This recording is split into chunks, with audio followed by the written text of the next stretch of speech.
హల్లెలూయా. మంచి ప్రియరారా, ఈ దినాన దైవకులు అందించడానికి మన మధ్య ఉన్నటువంటి ఆవిజ్యాలు డాక్టర్ కొండవీటి బాబారావు గారు, ఇంటర్నేషనల్ స్పీకర్ ఫ్రమ్ గుంటూరు, వారికి వాక్యాన్ని అందించవలసిందిగా ప్రేమపూర్వకంగా ఆహ్వానిస్తాను. మరి వస్తున్నగా చెప్పండి కొడదామండి గట్టిగా. ప్రియులారా, ఈ సమయంలో మీ మధ్యలో ఉండటం ఎంతో సంతోషదాయకం. మిమ్మల్ని అందరినీ చూస్తుంటే చాలా సంతోషంగా ఉంది. ఎస్పెషల్లీ అమ్మగారిని బట్టి నేను ప్రభుకి వందనాలు చెల్లిస్తున్నాను. మరి ఇప్పుడు 10 నిమిషాల్లో కింద నాకు చక్కటి సాక్ష్యం చెప్పారు. వారు చెప్పకముందే కొన్ని విషయాలు నేను విన్నాను. దేవుడు వారిని ఏర్పాటు చేసుకున్నటువంటి విధానం ఎంతో గొప్పది. ఆయన ప్రణాళికలు చాలా అగమ్య గోచరాలు. ఆయన ఒకసారి ఒక పర్సన్ని ఎన్నుకుంటే అది చాలా చాలా గొప్పగా అద్భుతంగా ఉంటుంది. ఆ అద్భుతాలు ఎలా ఉంటాయి అంటే, కష్టాల్లో నుంచి వస్తున్నప్పుడు ఆ అద్భుతాలు టేస్ట్ చాలా రుచికరంగా, ఆశ్చర్యకరంగా, ఆశీర్వాదకరంగా ఉంటవి. ఈ సందర్భంలో అనేకమైన ఒత్తిళ్ళు గుండా మరి తల్లి నిలబడి సేవ చేస్తుందంటే, నేను ఫస్ట్ అమ్మకి హృదయపూర్వక వందనాలు తెలియచేస్తున్నాను. అండ్ ఎస్పెషల్లీ ఆ గుండె చాలా గట్టిది. ఈ గుండె 100 గుండెల్ని బతికిస్తుంది. ఆ గుండె ఎప్పుడూ కలకాలం వర్ధిల్లుతూ ఉండాలని నేను మనసారా కోరుకుంటున్నాను. దేవుడు ఆ బిడ్డని అలా ఎన్నుకున్నాడు. It's a God's plan, chosen her for his glory. ప్రభు మహిమ కొరకు అలాంటి తల్లుల్ని ఎన్నుకుంటూ ఉంటాడు. నేను ఆంధ్రప్రదేశ్, తెలంగాణ నెలకి యావరేజ్గా ఒక 10,000 కిలోమీటర్లు తిరుగుతూ ఉంటాను. అమెరికా నుంచి, లండన్ నుంచి, కువైట్ దాకా అనేక దేశాలు తిరుగుతూ ఉంటాను. కానీ ఇలాంటి తల్లిని నేను ఎక్కడ చూడలేదు. May God bless her in days to come and years to come. ప్రభు రాబోయే రోజుల్లో ఇంకా అనేకులకు ఆశీర్వాదకరంగా చేయాలని నేను మనసారా కోరుకుంటున్నాను. అమ్మకు ముందుగా నా హృదయపూర్వక వందనాలు తెలియజేస్తున్నాను. మరి మా సహోదరి రాణి గారిని బట్టి హృదయపూర్వక వందనాలు. ప్రభు వారిని ఏర్పాటు చేసుకునే విధానం చాలా గొప్పది. తల్లి, కూతుళ్ళు, అమ్మ, మా సిస్టర్, వీళ్ళిద్దరూ ఈ ప్రాంతాలకి ఒక ఛానల్ ఆఫ్ బ్లెస్సింగ్. ఎందుకంటే ఇలా నిలబడి సేవ చేయటం అంటేనండి చాలా కష్టం.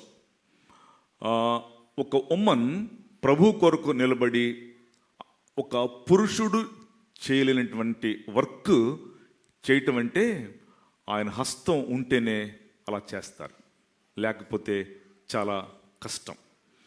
మా ఏరియాలో, గుంటూరు ఏరియాలో ఒక తల్లి ఉంది. ఆ తల్లికి 4 పిల్లలు ఉన్నారు. ఆ తల్లికి బర్త్డే వచ్చింది, పుట్టినరోజు చేస్తున్నారు. బంధువులందరినీ పిలిపించారు. ఇల్లంతా బంధువులతో ఫుల్ అయిపోయింది. భోజనాలు వండారు, బిర్యానీ వండారు. తల్లిని కుర్చీలో కూర్చోబెట్టారు. చాలామంది కూర్చున్నారు. పెద్ద కొడుకు వచ్చాడు బాంబే నుంచి.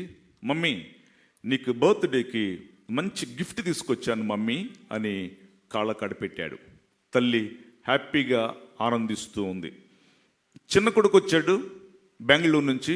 మమ్మీ, నీకు బెంగళూరు నుంచి బర్త్డేకి మంచి గిఫ్ట్ తీసుకొచ్చాను మమ్మీ అని తల్లి కాళ్ళ కాడ పెట్టాడు. తల్లి చాలా హ్యాపీగా ఫీల్ అవుతుంది. కూతురు వచ్చింది, పెద్ద కూతురు, డాక్టర్ అమ్మ, ఢిల్లీ నుంచి. మమ్మీ, ఢిల్లీలో నీకు మంచి గిఫ్ట్ తీసుకొచ్చాను మమ్మీ, తీసుకో మమ్మీ అని తల్లి కాళ్ళ కాడ పెడితే తల్లి చాలా సంతోషిస్తూ నా బిడ్డలు గిఫ్ట్లు పట్టుకొచ్చారు అనుకుంటూ ఉంది. 4 కుమార్తె, చిన్న కుమార్తె ఇంట్లోనే ఉంటుంది. కొన్ని విషయాలు మాట్లాడటం చేత కాదు, అలా కూర్చుంటూ ఉంటుంది మూలన. అంటే పెద్ద నాలెడ్జ్ లేకపోయినా కూడా కొన్ని చిన్న చిన్న వర్క్లే ఆ అమ్మాయి చేస్తూ ఉంటుంది. ఆ మూల మీద కూర్చుంది. ఇల్లంతా జనం. ఇవన్నీ చూసి తను నడుచుకుంటూ మమ్మీ దగ్గరికి వస్తుంది. తను భోంచేసే ప్లేట్ తీసుకొని మమ్మీ దగ్గరికి వస్తుంటే, ఎక్కడికి వస్తున్నావు నువ్వు, ఆగు అని అన్నారు అన్నయ్యోళ్ళు అక్కయ్యోళ్ళు. మమ్మీకి ఇక్కడ బర్త్డే చేస్తున్నాం ఎందుకనుకున్నా, చాలామంది బంధువులు వచ్చారు, పెద్ద పెద్దోళ్ళు వచ్చారు, నువ్వు రాకూడదు, అటు వెళ్ళు అన్నారు అన్నయ్య అక్కయ్య. అప్పుడు తల్లి చూసింది, అమ్మా రానివ్వండి అమ్మా, మిమ్మల్ని ఎలా 9 మాసాలు మోసి కన్నాను, తన్ను కూడా అలాగే కన్నాను, రానివ్వండి. వచ్చింది, మమ్మీ ముందు నిలబడింది, తను భోంచేసే ప్లేట్ పట్టుకొని, మమ్మీ అంది. చెప్పమ్మా మమ్మీ, చెప్పమ్మా. పెద్దన్నయ్య వచ్చాడు, మళ్ళీ వెళ్ళిపోతాడు. చిన్నన్నయ్య వచ్చాడు, మళ్ళీ వెళ్ళిపోతాడు. అక్కయ్య వచ్చింది, మళ్ళీ వెళ్ళిపోద్ది. నేను నిన్ను వదిలిపెట్టి ఎక్కడికి వెళ్ళను మమ్మీ, నేను నిన్ను వదిలిపెట్టి ఎక్కడికి వెళ్ళను మమ్మీ, నీతోనే ఉంటాను మమ్మీ. పెద్దన్నయ్య వచ్చాడు, వెళ్ళిపోతాడు. చిన్నన్నయ్య వచ్చాడు, వెళ్ళిపోతాడు. అక్కయ్య వచ్చింది, వెళ్ళిపోతుంది. నేను వదిలిపెట్టి ఎక్కడికి వెళ్ళను మమ్మీ, కానీ నేను నీకేమి ఇచ్చుకోలేను మమ్మీ అని తను భోంచేసే ప్లేట్ ముందు పెట్టి 2 కాళ్ళు దాంట్లో పెట్టి, నన్ను ఈ ప్లేట్తో సహా తీసుకో మమ్మీ, ఇదే నేను ఇచ్చే గిఫ్ట్ నీకు అని చెప్పి. సో సిస్టర్ రాణి గారిని చూస్తున్నప్పుడు నాకు ఆ విషయమే గుర్తుకొచ్చింది. May God bless her and use her in the mighty hands of God in days to come and years to come. వీరిద్దరిని దేవుడు దీవించును గాక. నేను యెరూషలేములో కారులో వెళ్తున్నా. నా ముందు అమెరికా అధ్యక్షుడు డొనాల్డ్ జాన్ ట్రంప్, ఆయన పూర్తి పేరు. నా ముందు కారులో ట్రంప్ వెళ్తున్నాడు. నాకు తెలియదు అప్పుడు ట్రంప్ యెరూషలేం వచ్చాడని. 5 years బ్యాక్ ఆయన ఫస్ట్ సారి అమెరికాకి అధ్యక్షుడిగా చేసినప్పుడు మా కారు పక్కన నెట్టేశారు. Trump car సర్రమంట ముందుకెళ్ళిపోయింది. ముందు 10 కార్లు, వెనకాల 10 కార్లు, మధ్యలో ట్రంప్ ఉన్నాడు. అప్పుడు నేను అడిగాను పక్కన గైడ్ని, ఏమండి ఎక్కడికి వెళ్తున్నాడు ట్రంప్? గైడ్ చెప్పాడు, బాబురావు గారు ఈరోజు ఆదివారం వచ్చింది, ట్రంప్ చర్చికి వెళుతున్నాడు ఆరాధన చేయటానికి అని చెప్పారు. మీకు ట్రంప్ ఎవరు తెలుసా? Roosevelt, John F Kennedy, George Bush, George W Bush, Barack Obama, Bill Clinton, Joe Biden, వీళ్ళందరికంటే కోట్లు కోట్లు కోట్లు డబ్బులున్న మొనగాడు ట్రంప్. 757 ఆయన ఫ్లైట్ నెంబర్ చెప్పేప్పుడు మీకు 757 సొంత బోయింగ్ ఫ్లైట్ ఉన్న మొనగాడు, అంత కోట్లు పడగెత్తినాడు. ఆదివారం ఎక్కడికెళ్తున్నాడమ్మా? ఆదివారం చర్చికి వెళుతున్నాడు. నేను మాత్రం చాలా సిగ్గుపడ్డాను. ఓహో, ఇంత గొప్ప గొప్ప వాళ్ళే దేవుని ఆదివారం మానకుండా, అంటే వేరే కంట్రీకి వచ్చాడు ఆయన, అమెరికా కదా, అదర్ కంట్రీకి వచ్చాడు, యెరూషలేం వచ్చినా కూడా మానకుండా ఆదివారం చర్చికి వెళుతున్నాడు అన్నప్పుడు నేను చాలా సంతోషించి ఒక లెసన్ నేర్చుకున్నాను. ఆ లెసన్ ముందుకు కొనసాగిద్దాం. హెబ్రీ పత్రిక 12వ అధ్యాయము 2వ వచనాన్ని చదువుకొని ముందుకెళ్ళిపోదాం. హెబ్రీ రాసిన పత్రిక 12వ అధ్యాయము 2వ వచనాన్ని మనం చదువుకుందాం. మనము కూడా ప్రతి భారమును సులువుగా చిక్కులు పెట్టు పాపముని విడిచిపెట్టి విశ్వాసమును కర్తయు దాన్ని కొనసాగించు వాడునైనా యేసు వైపు చూచుచు మన ఎదుట ఉంచబడిన పందెములో ఓపికతో పరిగెత్తు. చాలు. విశ్వాసమును కర్త, దాన్ని కొనసాగించు వాడైనా యేసు వైపు చూస్తూ మన క్రైస్తవ విశ్వాస జీవితము ప్రయాణం చేయాల. ఓకే, మన క్రైస్తవ విశ్వాస ప్రయాణ జీవితం ఎలా ఉండాలంటే, లుక్ అంటు జీసస్, యేసు వైపు చూస్తూ మాత్రమే వెళ్ళాల. క్రైస్తవ విశ్వాస పరుగు పందెం లేకపోతే క్రైస్తవ విశ్వాస ప్రయాణము అనే పాయింట్ మీద ఈరోజు మనం మాట్లాడబోతున్నాం. క్రైస్తవ విశ్వాస జీవితము ప్రయాణము ఎలా ఉండాలంటారు? కొన్ని ప్రయాణాలు మీకు జ్ఞాపకం చేస్తాను నేను ఇప్పుడు. క్రైస్తవ విశ్వాస జీవిత ప్రయాణము యేసు వంక చూస్తూ మాత్రమే ప్రయాణం చేయాలి. ఇన్ యువర్ సర్కమ్స్టాన్సెస్, నీ కష్టాల్లో, నీ ఇబ్బందులలో, నీ ఇరుకులలో యేసు వైపు చూసే ప్రయాణాన్ని ఇంకా లోతుగా నేను మీకు నేర్పిస్తాను ఈ గంట సేపట్లో. ఓకే, మనం విశ్వాసానికర్త యేసు వైపు చూస్తూ ప్రయాణం చేస్తేనే ఈ లోకంలో చక్కగా భక్తిలో, సంఘంలో, ప్రార్థనలో, కుటుంబంలో ఒక సంఘానికి అలాట్ చేయబడి చక్కగా హ్యాపీగా లైఫ్ కొనసాగాల. అది దేవుడు కోరుకునే క్రైస్తవ విశ్వాస ప్రయాణము. చెప్పండి నాతో అందరూ మీరు, క్రైస్తవ విశ్వాస ప్రయాణము. క్రైస్తవ విశ్వాస ప్రయాణం. క్రైస్తవ విశ్వాస ప్రయాణము ఎలా ఉంటే మనం అభివృద్ధి అవుతాము, ఎలా ఉంటే మనం చక్కగా విశ్వాస జీవితంలో ముందుకు వెళతాము అనేటువంటి ప్రయాణాల్లో ఫస్ట్ ప్రయాణం జ్ఞాపకం చేస్తున్నాను, నయోమి ప్రయాణము. చెప్పండి అమ్మా. నయోమికి భర్త ఉన్నాడు, 2 పిల్లలు కూడా ఉన్నారు. నయోమి, ఎలీమెలకు, మహులోను, కిల్యోను. సో నయోమి బెత్లెహేము నుంచి మోయాబు వెళ్ళింది. బెత్లెహేము నుంచి మోయాబు ఎందుకు వెళ్ళిందని బైబిల్లో ఉందో తెలుసా?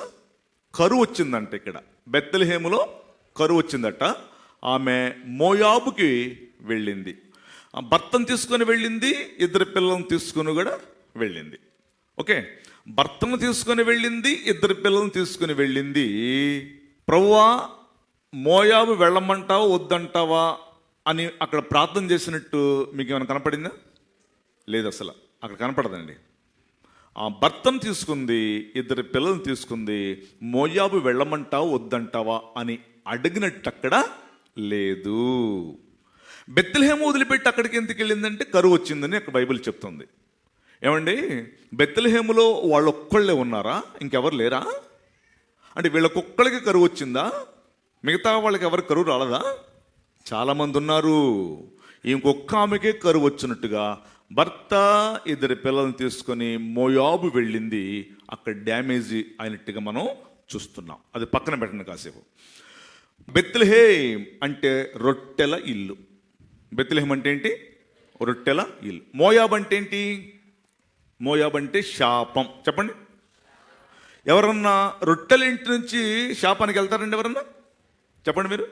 రొట్టెల ఇంటి నుంచి శాపానికి ఎవరు వెళ్ళరు. ఎందుకంటే బెత్లెహేములో సామాన్యంగా కరువు రాదు. ఎందుకో వచ్చింది. కొంతకాలం కనిపెట్టుకుని ప్రార్థన చేసినట్టయితే మరొక ప్లాన్ దేవుడు చేసేవాడేమో మనకు తెలియదు. మరి ప్రార్థన చేయకుండా వెళ్ళిపోయింది. బెత్లెహేము రొట్టెలు ఫుల్గా దొరుకుతాయి అక్కడ. Beautiful place.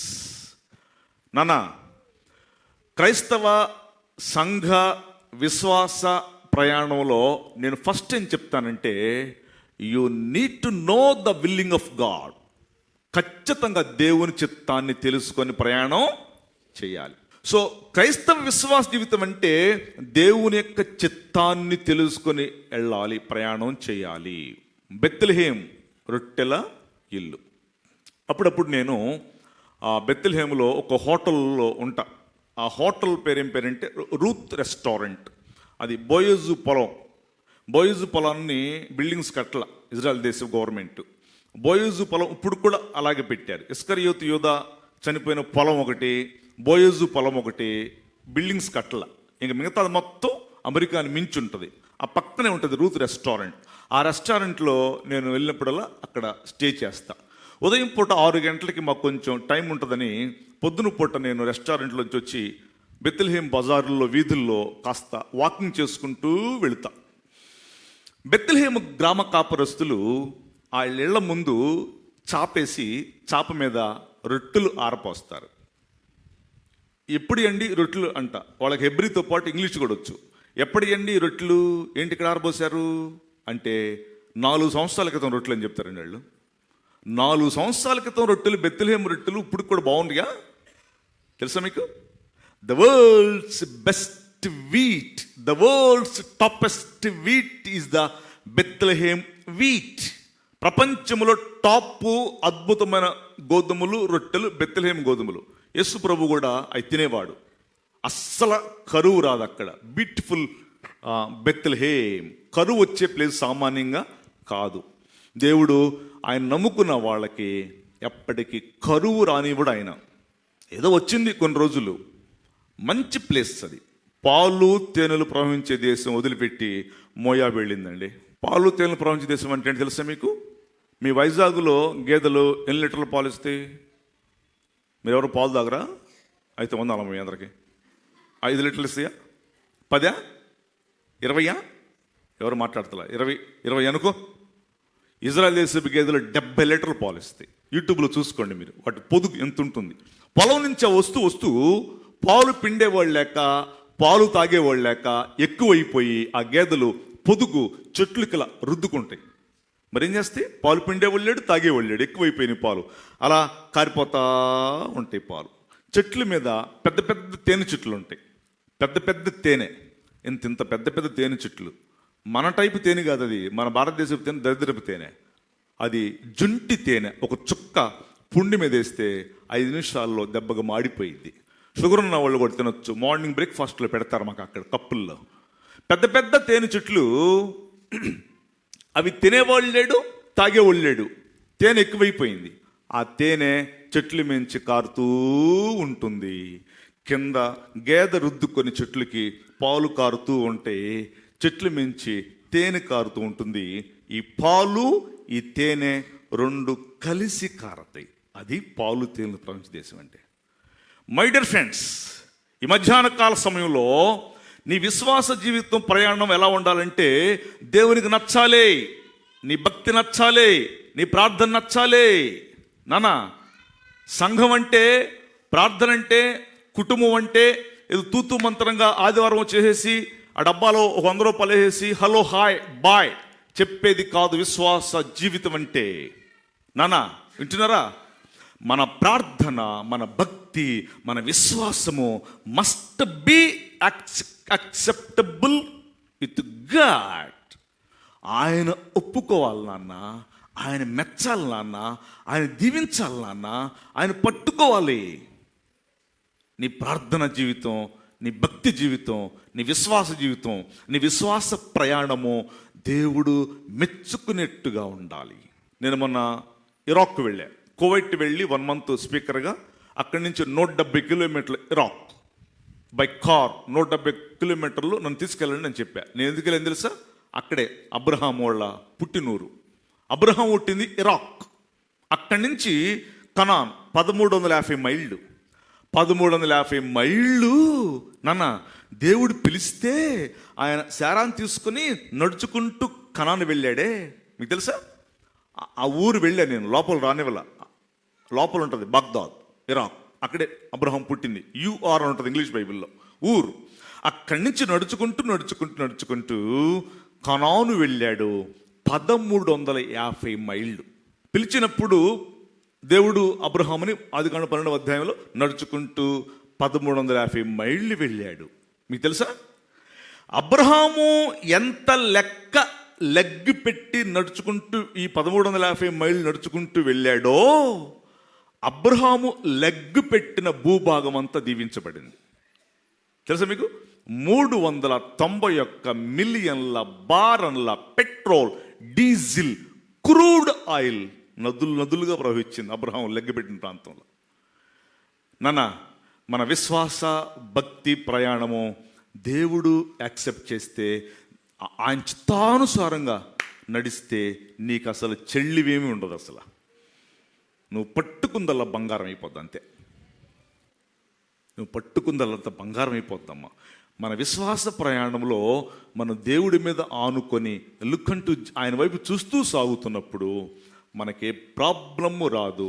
మన ప్రయాణం హ్యాపీగా వెళ్ళిపోతుంది అని నేను జ్ఞాపకం చేస్తున్నా.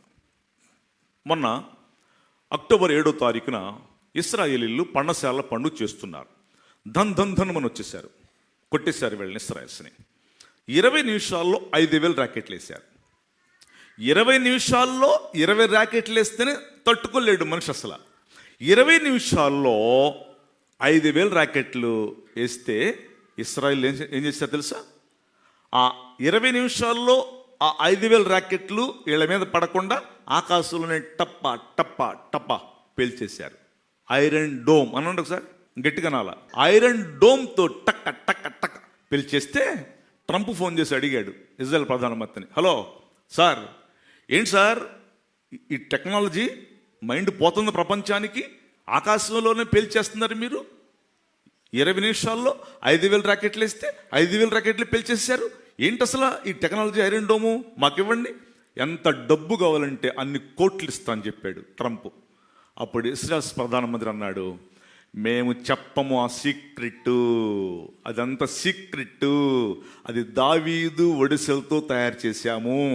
David sling, SLING sling, iron dome, David sling, దావీదు ఒడిసెలా.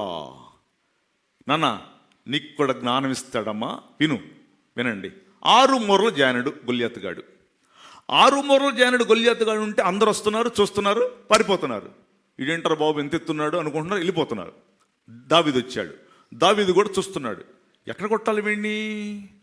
నానా శత్రువుని ఎక్కడ కొట్టాలో నీకు తెలీదు, ఆయన చెప్తాడు. ఎక్కడ కొట్టాలా? ఈడేంది ఎంత ఎత్తున్నాడు, అసలు ఖాళీ కనపడలేదు, మొత్తం ఒళ్ళంతా డాలు ధరించుకున్నాడు అనుకుంటూ ఉండగా, దావీదు నన్ను అడిగితే నేను చెప్పనా నీకు ఆలోచన? ఎక్కడ లేదు, బెత్తెడు ఖాళీ, నుదుటి మీద బెత్తెడు. నిజమే, ఎల్లో ఏరుకురాపో, రాళ్ళు పెట్టో, ఒడిసెల్లో తిప్పు, ఇట్లా పెట్టండి అందరూ. సరే ఇటు పెట్టండి, తిప్పా, పక్కన వాళ్ళ మొహమే కొట్టబాకండి. డేవిడ్ స్లింగ్ అండి, ఐరన్ డోమ్ అండి. దేవుడు నీకు ఇస్తాడమ్మ తెలివితేటలు. ఇశ్రాయేలును కాపాడువాడు కురుక్కుడు నిద్రపోడా, నిన్ను కాపాడువాడు కురుక్కుడు నిద్రపోడు. Iron dome, David sling, SLING sling, దావీదు ఒడిసెలా. తిప్పరాక మీరు? సర్లేమో వందలా మీ అందరికి. తిప్పి ఇట్లా కొట్టండి ఒకసారి, ఇట్లా కొట్టండి. ఇట్ట కాదు, ఇట్ట. ప్రపంచానికి మైండ్ పోతుంది నాన్న. నీకు దేవుడిచ్చే తెలివితేటలు, దేవుడిచ్చే విజ్డమ్, దేవుడిచ్చే జ్ఞానము, దేవుడిచ్చే కాపుదల, మైండ్ బ్లోయింగ్. కానీ అమ్మా, దేవుడు చెప్పినట్టుగా మనం ఎప్పుడైతే నడుస్తామో మన విశ్వాస ప్రయాణము, విశ్వాసమును కర్తయు దాన్ని కొనసాగించువాడైనా యేసు వైపు చూస్తూ ఎప్పుడైతే మనం ప్రయాణం చేస్తామో మనకు కాపుదల, మనకు భద్రత, మనకు దీవెన, మన చుట్టూరు ఆయన కంచె వేస్తాడు, ఇవన్నీ కాపాడుతూ ఉంటాడు. కానీ నయోమి ఎలా ప్రయాణం చేసిందో నేను మళ్ళీ టచ్ చేస్తాను మీకు. మన సంఘ జీవితము, మన ప్రార్థనా జీవితము దేవుడితో ఉండాలి, దేవుడిలో ఉండాలి. అప్పుడు మన విశ్వాస జీవితాన్ని ప్రభు దీవిస్తాడు, ఆస్వాదిస్తాడు, పట్టుకుంటాడు, బలపరుస్తాడు, ఆదరిస్తాడు, పోషిస్తాడు, నడిపిస్తాడు. పిల్లరా, క్రైస్తవ జీవితంలో ఈ రోజుల్లో సంఘాల్లో ఎలా ఉందంటే, దేవుడి మీద ఆనుకోకుండా, సంఘం మీద ఆనుకోకుండా, సొంత తెలివితేటల ప్రకారం కూడా పోతే ఇలాగ జరుగుతుంది. నయ్యమిలాగా జరుగుతుంది. వింటున్నారా? నీ సొంత ఆలోచనలు ఉండకూడదు, గుర్తుపెట్టుకో నాన్న. నీ ఇల్లు ఓపెనింగ్, నీ ఇల్లు శంకుస్థాపన, నీ కూతురు పెళ్లి విషయం, నీ కొడుకు జాబు విషయం, నీ ఆత్మీయ సంఘానికి, నిన్ను నడిపించే నాయకులకి చెప్పాలి, ప్రార్థన చేసుకోవాలి. అప్పుడు నీకు తెలియలేదనుకోండి, మీ ఆత్మీయ తల్లిని సలహా అడగాలి. నీకు తెలీదు, నీ కూతురు పెళ్లి విషయం కానీ, మీ అబ్బాయి జాబ్ విషయం కానీ, ఇల్లు కట్టుకునే విషయం కానీ, అప్పుడు నువ్వు ప్రార్థన చేసుకోవాలి. లేకపోతే మీ తల్లిని అప్రోచ్ అవ్వాలి. అలా నువ్వు విశ్వాస ప్రయాణం చేయాలి. ఈ ప్రయాణానికి నేను పెడుతున్న ఏం పేరంటే ప్రేయర్ లెస్ జర్నీ. చేసింది ఆ ప్రార్థన నయోమి? చెప్పండి. మోయాబు వెళ్ళిపోయింది, శాపానికి వెళ్ళిపోయింది, బెత్లెహేము వదిలిపెట్టేసింది, రొట్టెలిల్లు వదిలిపెట్టేసింది, బ్లెస్సింగ్ వదిలిపెట్టేసింది. అంటే చెప్పపెట్టకుండా అక్కడేదో దేవుని ప్లాన్ ఉందని వెళ్ళింది, కానీ అక్కడ దేవుని ప్లాను మరో రకంగా ఉందని పాపం తెలుసుకోలేకపోయింది. నాన్న వింటున్నారా? దేవుని ప్లాన్ ఉన్న పరిచర్య ఇలా ఉంటుంది. అమ్మ చేసిన పరిచర్య, ఇట్స్ గాడ్స్ ప్లాన్. ఒకటేనమ్మా, మనం ఒకటి ఆలోచిస్తాం, దేవుడు ఇంకొకటి ఆలోచిస్తాడు. మనం వద్దనుకుంటాం, దేవుడు కావాలనుకుంటాడు. మనం చేయలేనని చెప్తాం, దేవుడు చేయమని చెప్తాడు. చూసారా ఎలా ఉందో? కాబట్టి భక్తి జీవితంలో, మన విశ్వాస ప్రయాణంలో మనము సంఘానికి అంటు కట్టబడి ఉండాలి. ప్రేయర్ లెస్ జర్నీ ఎప్పుడు చెయ్యకూడదు. నేను రక్షించబడినటువంటి నా సంఘం గుంటూరులో ఒకటి ఉంది. దాని పేరేం చెప్పవసలేదు ఇప్పుడు మీకు. అక్కడ ఏసీ కాలేజీ లెక్చరర్స్ వస్తారు మాకు. మా తల్లి సంఘానికి ఆంధ్ర ఏసీ కాలేజ్ అంటే ఎయిర్ కండిషన్ కాలేజీ కాదు, Andhra Christian college. Andhra Christian college లెక్చరర్లు ఆ రోజుల్లో 40 ఏళ్ల క్రితం, నేను 40 ఏళ్ళు అయింది సేవ స్టార్ట్ చేసి, బజాజ్ చేతక్కులు వేసుకుని వచ్చేవాళ్ళు సంఘానికి. బజాజ్ చేతక్కులు వేసుకొని వచ్చి, అంటే వాళ్ళు మందిరానికి ఎట్లా అటాచ్మెంట్ అయ్యి ప్రార్థనాపూర్వకంగా క్రైస్తవ జీవితాన్ని, విశ్వాస జీవితాన్ని ఎలా కొనసాగించారో ఈ పాయింట్లో మీకు చెప్పాలి నేను. వచ్చేవాళ్ళు బజాజ్ చేతకులు ఆ రోజుల్లో, ఇప్పుడు చూద్దామన్న బజాజ్ చేతకులు లేవు. వాళ్ళు జాబు నుంచి బజాజ్ చేతక్ స్కూటర్ వేసుకొని 5 గంటలకు జాబ్ అయిపోయిన తర్వాత మా ఆత్మీయ తల్లి సంఘస్థులు ఏసీ కాలేజీ లెక్చరర్స్ ఇంటికి వెళ్ళరు. వచ్చి మందిరం దగ్గరికి వచ్చి మందిరం బయట స్కూటర్ ఆపి లోపలికి వచ్చి మా దైవజనుడిని కలుస్తారు. కలిసిన వెంటనే ఫస్ట్ ఏం అడుగుతారు అనుకుంటున్నారు మీరు చెప్పండి? ఆత్మీయ తండ్రిని కలిశారండి, సాయంత్రం 5 గంటలకి జాబు నుంచి ఇంటికి వెళ్లకుండా మందిరానికి వచ్చి బయట స్కూటర్ ఆపి కలుస్తారు ఆత్మీయ తండ్రిని. ఏమడుగుతారు తెలుసా? అయ్యగారు భోంచేశారా అని అడుగుతారు. బా, ఆ మాటకి కడుపు నిండిపోయిద్దండి మాకు సేవకులకి. అయ్యగారు ఇవాళ సేవ ఉందా? ఉందా నాన్న, వెళ్దాం పదండి. అప్పటికే మేము యవనస్తులం ఆ రోజుల్లో. అప్పటికే మేము మా అయ్యగారు ప్యాంట్ షర్ట్, పాస్టర్మ గారికి ఆడవాళ్ళు సేవ చేస్తారు, పాస్టర్ గారికి మగోళ్ళం మేము సేవ చేస్తాం. ఖద్దరు బట్టలు మా అయ్యగారి, ఖద్దరు బట్టలు, ఖద్దరు లాల్చి ఖద్దరు పంచ, ఖద్దరు లాల్చి ఖద్దరు పంచ అవి ఉతికి నేను గంజి పెట్టి ఇస్త్రీ చేసి, ఆ ఉతికి గంజి పెట్టి బులిగేసి ఇలా పడేస్తే అలా ఆరవయ్యి తీగ మీద లైన్లో ఆరేసేవాడిని నేను. అవి తీసుకొచ్చి కరెంటు పెట్టి నలగవయ్యి బొగ్గులు పెట్టి చేయాల చేసి 4 గంటలకల్లా ఆడబెట్టేవాడిని నేను. ఆడబెడితే మా అయ్యగారు వచ్చేసి 5 గంటలకల్లా అవి వేసుకొని సేవకి వెళ్ళిపోయేవాడు. మా లెక్చర్స్ వచ్చేవాళ్ళు కదా, ఆడబెట్టి మాట్లాడేవాళ్ళు కదా, అయ్యగారు ఇవాళ సేవ ఉందా? ఉంది అంటే స్కూటర్ అక్కడే పెట్టేసి సేవకి వెళ్ళిపోయేవాళ్ళు. అక్కడ 12 అయ్యేది, భోజనం పెట్టరు అక్కడ, కూడు పెట్టరు అక్కడ. మళ్ళీ అయ్యగారు లెక్చరర్స్ వస్తే మేము తాపలా కాసుకొని జాగ్రత్త కూర్చొని మా అయ్యగారు వచ్చిన వెంటనే ప్లేట్లో అన్నం పెట్టి, కూరన్నం పెట్టి, పెరుగన్నం పెట్టిన తర్వాత అరటి పండు ప్లేట్ పక్కన పెడితే మాకు ముఖం పగిలిద్ది. మాకు అరటి పండు ఒలిసి ప్లేట్లో పెట్టాలి. చిన్నవి కూడా నేర్చుకున్నాం మేము. అప్పుడు భోంచేస్తారు. లెక్చరర్స్ ఇంటికి వెళ్ళిపోతారు. మా లెక్చరర్లు అయ్యగారిని మందులో దించేసి ఇంటికి వెళ్ళిపోతే 1 గంట అవుతుంది. భార్యలు భర్త కోసం ఎదురు చూస్తూ ఉంటారు. మా వారు మా అయ్యగారితో సేవకి వెళ్ళాడు, అక్కడ భోజనం పెట్టరు, 12 అవ్వచ్చు, 1 గంట అవ్వచ్చు అని భర్త కోసం వెయిటింగ్. భర్త రాగానే ఇద్దరు కలిసి కూర్చొని భోంచేస్తారు. అట్లా నేర్పించారు మా లెక్చరర్లు వాళ్ళ భార్యలకి. ఫస్ట్ తారీఖు జీతాలు వస్తాయి మా ఆత్మీయ తండ్రి సంఘంలో లెక్చరర్స్కి. జీతం తీసుకొని ఇంటికి వెళ్ళరు. జీతం తీసుకొని మందిరానికి వచ్చి 10వ భాగం మందిరంలో పడేసి మిగతా 90% తీసుకుని వెళ్ళి బీరువాలో దాచిపెట్టుకుంటారు. నాన్న వాళ్ళు ఇప్పుడు ఎలా అయ్యారు తెలుసా? బజాజ్ చెత్తకులు ఎడిపోయినో ఎవడో తెలియదండి అసలు. ఇప్పుడు ఒక్కొక్కళ్ళు 30 లక్షల రూపాయలు, 40 లక్షల రూపాయలు, ఇన్నోవా కార్లు, డూప్లెస్ బిల్డింగ్లు, ఒక్కొడుకు అమెరికా, ఒక్కొడుకు ఆస్ట్రేలియా, ఒక్కొడుకు London. The blessings will come upon you in the flowing way. నాన్న, చెల్లెమ్మ, తమ్ముడు ఇడ్చుండి నాన్న. You need to attach with church. The prayer life lead like this. గుర్తుపెట్టుకో. సో నయోమి లేదు, ఆమె ప్రార్థన చేయలే, వెళ్ళిపోయింది. బెత్లెహేం నుంచి మోయాబుకి వెళ్ళిపోయింది. అంటే నేను అనుకుంటాం ఆమెకు ప్రేయర్ లైఫ్ తెలియదేమో, లేదేమో, సంఘంతో అటాచ్మెంట్ లేదేమో, సరిగా ఒక ఆత్మీయ తల్లి దగ్గర, ఒక ఆత్మీయ తండ్రి దగ్గర పెరగలేదేమో. నాన్న వింటున్నారా? మన ఆత్మీయ జీవితం ఎక్కడా ఫెయిల్ అవ్వకూడదు. విశ్వాసమును కర్తయు దాన్ని కొనసాగించేవాడైనా యేసు వైపు చూస్తూ నమ్మకంతో ముందుకెళ్ళిపోవాలా. నమ్మాలా, నమ్మాడు అబ్రహాము, పాలు తేనెలు చూచాడు. నొయ్యిమి తర్వాత మళ్ళీ ఎట్లా రిపెంట్ అయిందో, తనకేం మేలు కలిగిందో మళ్ళీ తర్వాత చూస్తాం మనం. నమ్మాలి అనండి ఒకసారి. నమ్ముట నీ వలనైతే నమ్మువానికి ప్రతిదీ సాధ్యము. ఆయనకు అసాధ్యమైంది ఈ లోకంలో ఏది లేదు. నమ్మువానికి ప్రతిదీ సాధ్యము. వచ్చిన ప్రాబ్లం ఏంటంటే మనం నమ్మం చాలాసార్లు నమ్మం. నేను చెప్పండి, అబద్ధం చెప్పకండి మీరు.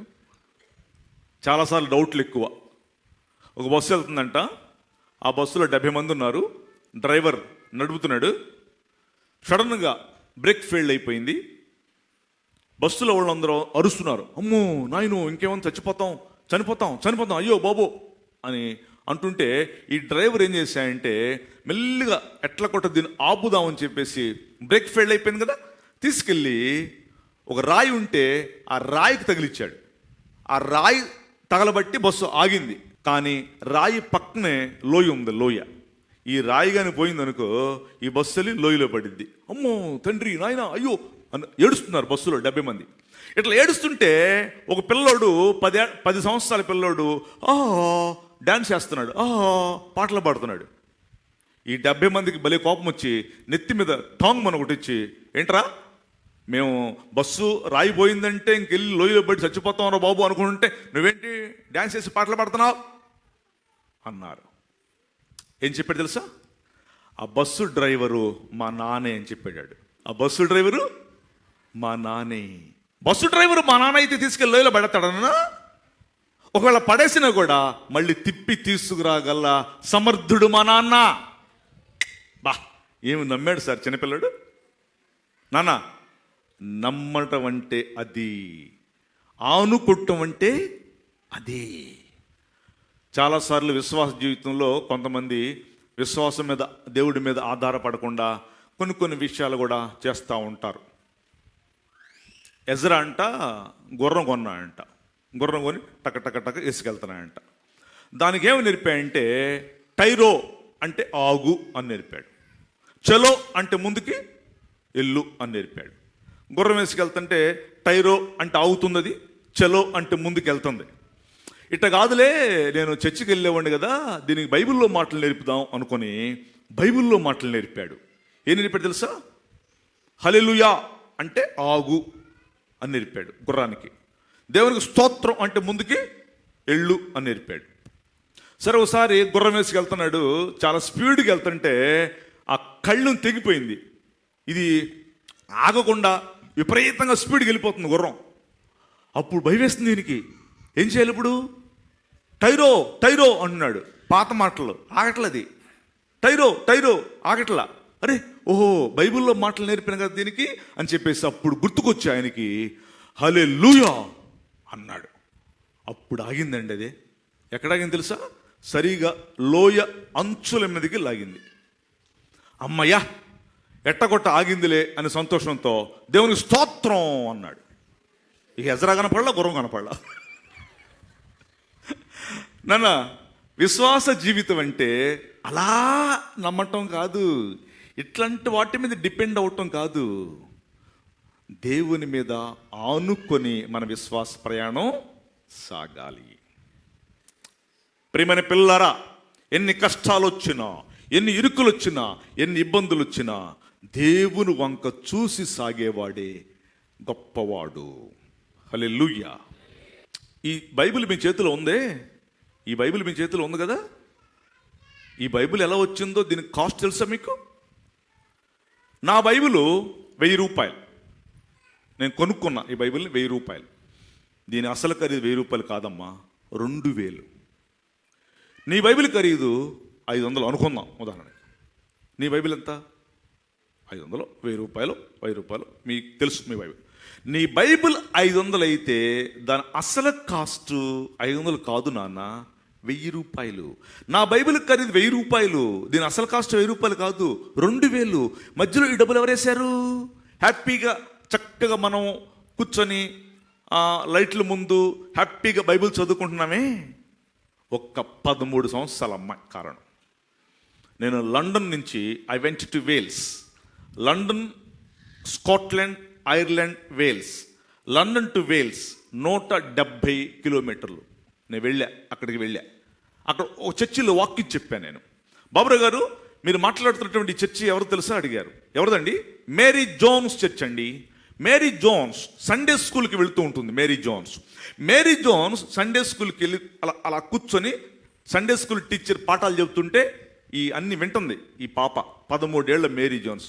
ఆ టీచర్ చెప్పింది, టీచర్ గారు ఏంటి అన్ని కథలు చెప్తున్నావు బైబిల్లో అన్నీ, అసలు బైబిల్ నాకు ఇచ్చేసి నేను మొత్తం చదివేసుకుంటా కథలన్నీ అంటే. ఆ టీచర్ అంది, అమ్మా ఇప్పుడు ఇవ్వటానికి కుదరదమ్మా, అసలు బైబిల్ లేవమ్మా, ఇది నా బైబిల్ అమ్మా, బైబిల్ లేవా? ఎక్కడా లేవు బైబిల్, ఇది ఎప్పుడుదో నా బైబిల్, ఇది ఇవ్వటానికి కుదరదు. మరి ఎక్కడ దొరికింది టీచర్? ఇక్కడికి 70 కిలోమీటర్ల దూరంలో చార్లీ అనే బిషప్ గారి దగ్గర దొరకొచ్చమ్మ. ఎంత అయింది టీచర్? ఇంత అయింది. ఆ 13 ఏళ్ల మేరీ జోన్స్ బైబిల్ ఖరీదు సంపాదించుకోవటానికి ఏళ్ళు పగిలిపోయేలాగా కూలి పనిచేసి పత్తి తీసి సంవత్సరం కష్టపడింది, బైబిల్ ఖరీదు సంపాదించుకుంది. సంవత్సరం తర్వాత ఆ డబ్బుల్ని జేబులు పెట్టుకొని చెప్పులు కొనుక్కుంటానికి కూడా డబ్బులు లేక చెప్పులు లేకుండా వెళ్ళి 70 మైళ్ళు చార్లీ గారి డోర్ కొట్టింది. బయటకు వచ్చారు చార్లీ గారు, బిషప్ గారు. ఎవరమ్మా నువ్వు? మేరీ జోన్స్ అండి. ఇదిగోండి డబ్బులు, బైబిల్ ఇవ్వండి. బైబిలా? అసలు ఎవరమ్మా నువ్వు? మేరీ జోన్స్ అండి, ఇక్కడ 70 కిలోమీటర్ల నుంచి మైళ్ళ నుంచి వచ్చానండి, బైబిల్ ఇవ్వండి. బైబిల్ లేవమ్మా, ఇప్పుడు ఎక్కడ ఉన్నాయి బైబిల్స్? ప్రింటింగ్ అయిపోయింది, ఎప్పటి నుంచో లేవో, చాలా సంవత్సరాల నుంచి బైబిల్స్.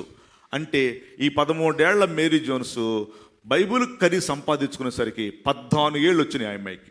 వెళ్ళింది బైబిల్ లేవనేసరికి ఇసుకలో పొలాడుతుంది, ఏడుస్తుంది. ఇసుకలో పొలాడుతుంటే బిషప్ చార్లీ గారికి ఈ పాప ఎట్లా పొలాడుతుందని చెప్పేసి లోపలికి వెళ్ళి బైబిల్ తీసుకొచ్చి ఆ అమ్మాయికి ఇచ్చాడు. ఏంటి చార్లీ గారు, బైబిల్ లేవని చెప్పావుగా? బైబిల్ లేని మాట నిజమేనమ్మా, నీ పరిస్థితి చూసి నా బైబిల్ ఇచ్చానమ్మా నీకు అంటే. డబ్బులు ఇచ్చింది, తీసుకున్నాడు, వెనక్కి వెళ్ళిపోయింది. మళ్ళీ చెప్పులు లేకుండా 70 మైళ్ళు నడుచుకుంటా వెళ్ళింది.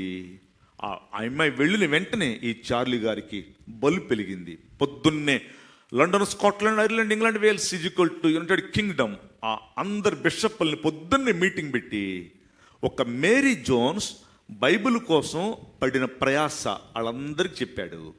వాళ్ళందరూ కళ్ళు తెరవబడి బిషప్పులకి ఒక ప్రింటింగ్ ప్రెస్ స్టార్ట్ చేసి బైబిల్ సొసైటీ అని పెట్టారు. నీ బైబిల్లో ఫస్ట్ పేజీలో అదే ఉంటుంది. Bible society of London, Bible society of India, Bible society of America. కారకురాలు ఒక్క మేరీ జోన్స్ అన్న. అందుకే నా పెద్ద కూతురికి అక్కడి నుంచి వచ్చిన తర్వాత మేరీ జోన్స్ అని పెట్టా. నా పెద్ద కూతురి పేరు మేరీ జోన్స్.